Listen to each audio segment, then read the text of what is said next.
राधे राधे, जय श्रीमन नारायण, हरे कृष्णा। कैसे हैं आप लोग?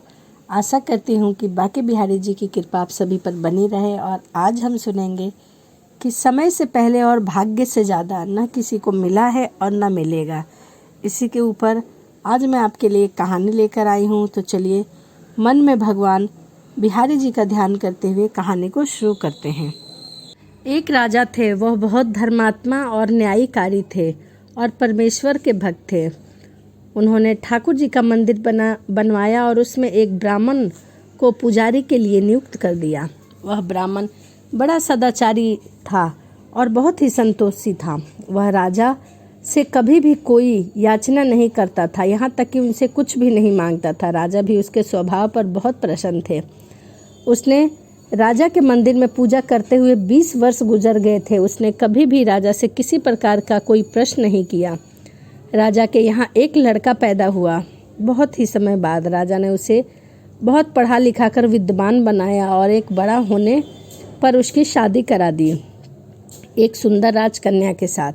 शादी करके जिस दिन राजकन्या को अपने राजमहल में लाए गए, उसी रात्रि में राजकुमारी को नींद न आई। वह इधर से उधर घूमने लगी।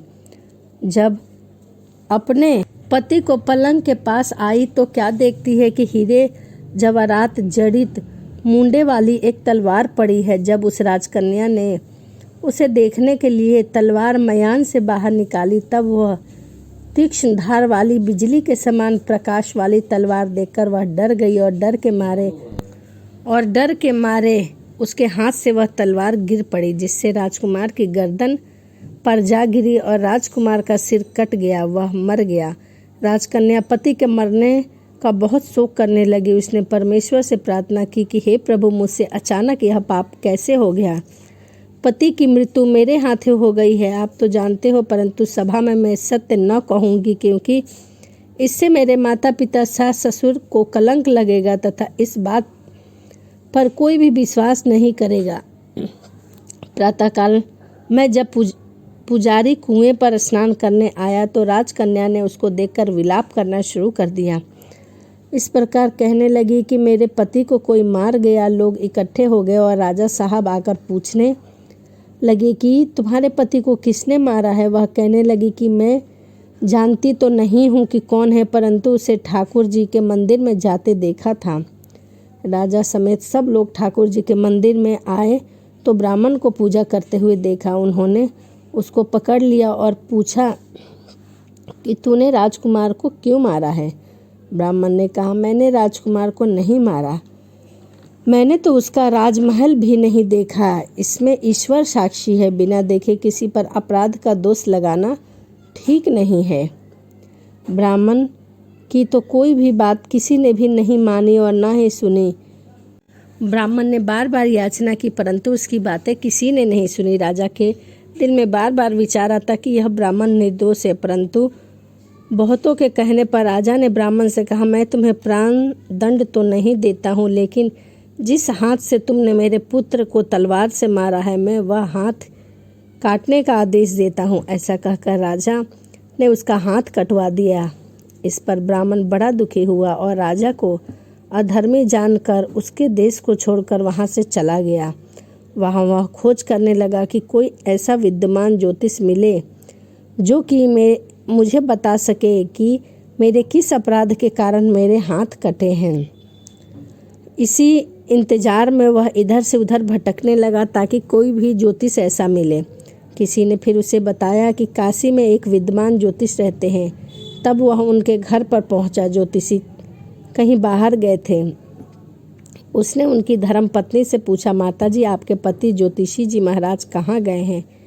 तब उसकी स्त्री ने अपने मुख से अयोग्य दुर्वचन बोली, जिनको सुनकर वह ब्राह्मण हैरान हुए और मन ही मन कहने लगे कि मैं तो अपना हाथ काटने के कारण पूछने आया हूँ, परंतु अब इनका भी हाल पूछता चलूँगा। इतने में ज्योतिषी जी आ गए। घर में प्रवेश करते ही ब्राह्मणी ने अनेक दुर्वचन कहना शुरू कर दिया और इस प्रकार उनका तिरस्कार किया, परंतु ज्योतिषी जी चुप रहे और अपने स्त्री को कुछ भी नहीं कहा। इसके बाद वह अपने गद्दी पर आ बैठे। तभी ब्राह्मण को देखकर ज्योतिषी ने उनसे कहा कि कहिए ब्राह्मण देवता, कैसे आना हुआ। ब्राह्मण ने कहा, आया तो था मैं अपने बारे में पूछने, परंतु उससे पहले मैं आपका हाल जानना चाहता हूँ। बताइए कि आप कैसे हैं। आपकी पत्नी अपनी जुबान से आपका इतना तिरस्कार करती है, परंतु आप चुपचाप सहते हैं, इसका क्या कारण है? तभी ज्योतिषी जी ने कहा, यह मेरी पत्नी नहीं, मेरा कर्म है। दुनिया में जिसको भी देखो, भाई, शिष्य, पुत्र, पिता, संबंधी, कुछ भी हो, वह अपना कर्म है। यह स्त्री नहीं, मेरा किया हुआ पिछला कर्म है जिसे मैं भोग रहा हूँ। और किसी ने सही कहा है कि समय से पहले और भाग्य से ज़्यादा ना कभी मिला है और ना मिलेगा। तो यह मेरा पिछला समय का कर्म है, इसीलिए मैं इसे भोग रहा हूँ।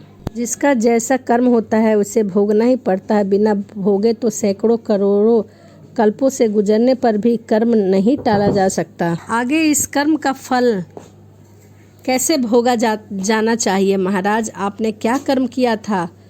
तभी ज्योतिषा जी ने कहा कि सुनिए, पूर्व जन्म में मैं कौवा था और मेरी स्त्री एक गधी थी। उसकी पीठ पर मैं बैठा रहा करता था और उसके फोड़े की पीड़ा से वह बहुत दुखी रहा करती थी और वह काफ़ी कमज़ोर हो गई थी। मेरा स्वभाव बहुत दुष्ट था, इसीलिए मैं इसके फोड़े में चोंच मारकर इसे ज़्यादा दुखी करता था। जब दर्द के कारण यह कूदती थी तो इसकी फजीहत देकर मैं बहुत खुश हुआ करता था। मेरे डर के कारण यह सहसा बाहर नहीं निकलती थी, किंतु मैं इसको ढूंढता फिरता था।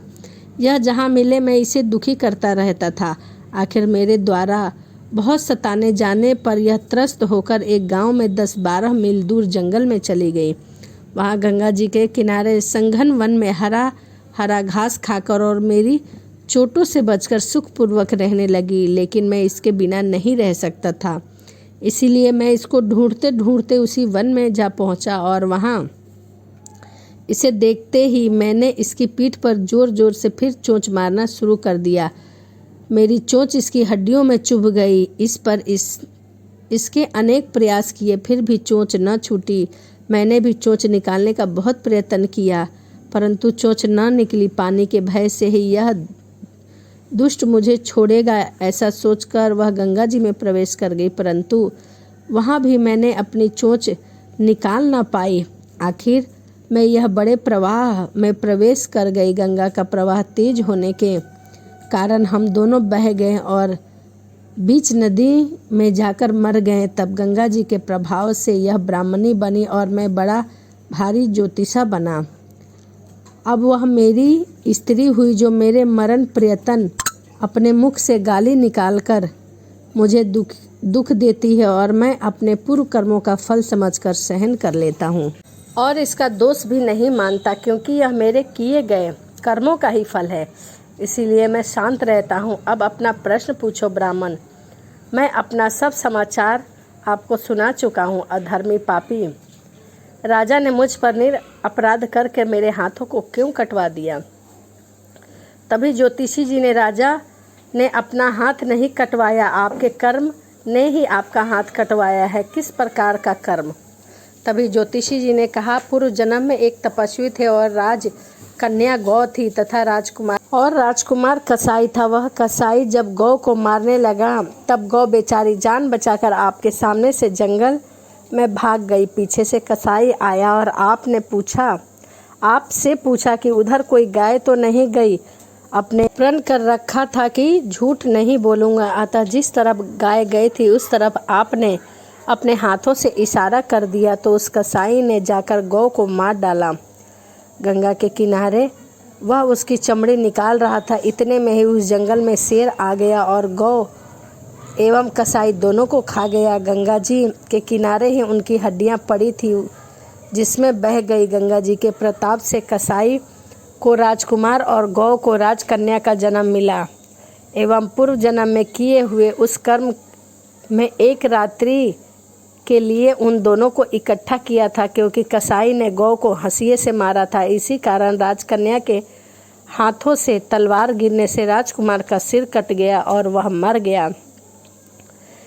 इस तरह अपना फल देकर कर्म निवृत्त हो गया। तुमने जो हाथ का इशारा रूपी कर्म किया था वह पाप कर्म ने तुम्हारा हाथ कटवा दिया है। इसमें तुम्हारा कोई दोष नहीं है, किसी अन्य का भी नहीं है।